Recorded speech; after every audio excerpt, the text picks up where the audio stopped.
ओम शांति, ओम शांति, ओम शांति। अपने प्यारे बच्चों के लिए ईश्वर का संदेश। आज की मुरली 14 नवंबर 2025। आज की मुरली के मुख्य पॉइंट्स देखेंगे। बाबा ने कहा, मीठे बच्चे, विश्व की बादशाही चाहिए तो एक बाप की याद में मग्न रहो। मतलब ऊंच से ऊंच बाप के संग में रहने से ही तुमको ऊंच पद प्राप्त होगा और तुम्हारी आत्मा सतो प्रधान बन जाएगी। यह है रूहानी फांसी, मतलब तुम्हारा तन मन धन सब कुछ बाबा और अपने वास्तविक घर यानी परमधाम की ओर लगा हुआ हो। बाबा ने कहा, शास्त्र आदि का जिन्हों को बहुत ज्ञान होता है उन्हों का कितना मान होता है, ढेर के ढेर पैसे होते हैं उनके पास, लेकिन बाबा कहते हैं यह शास्त्र आदि पढ़ने से कोई सद्गति को नहीं प्राप्त करते हैं, ना ही शास्त्रों आदि को पढ़कर कोई मुझे प्राप्त कर सकता है। यह सब है भक्ति मार्ग की सामग्री। उन्हों की आत्मा थोड़े ही सतो प्रधान बनी है जो मुझसे मिल सके। जब तक तुम बच्चे याद की यात्रा में रह स्वयं को अपनी आत्मा को सतो प्रधान नहीं बना लेते, तुम मेरे साथ घर नहीं चल सकते। मैं आया हूँ, अब तुम मेरे से योग लगाए खुद को पावन बनाओ। आगे बाबा कह रहे हैं कि बच्चे, जैसे मैं निराकार हूँ वैसे तुम बच्चे भी मुझे उसी स्थिति में स्थित होकर मुझे याद करो। फिर बाबा कह रहे हैं कि याद में बैठने के लिए सुबह यानी अमृत वेला का समय बहुत अच्छा है, क्योंकि उस वक्त प्रकृति भी शुद्ध होती है, वातावरण भी सकारात्मक ऊर्जा से भरपूर होता है।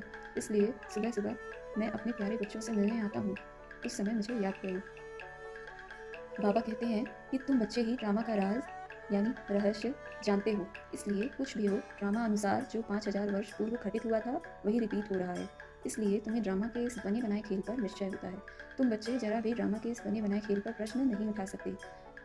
वह हद की दुनिया यानी लौकिक दुनिया में मनुष्य आत्माएं ड्रामा के खेल को नहीं जानते हैं, इसलिए वह जरा भी फर्क पड़ता है तो दुखी हो जाते हैं, तो इसी दुख में उनका कितना समय बर्बाद होता है।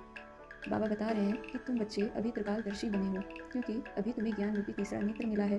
बाप द्वारा रचना के आदि मध्य अंत का ज्ञान मिला है, इसलिए तुम बच्चे ही बाप के वर्षे के हकदार बनते हो। बाबा कह रहे हैं कि बच्चे, ऐसी वेस्ट बातें, ऐसी खराब बातें जिनसे तुम्हारा समय खराब होता है, तुम्हें बुद्धि से उन बातों को भूलना है। निराकार बाप हमें पढ़ाते हैं सदा इसी नशे में रहना है।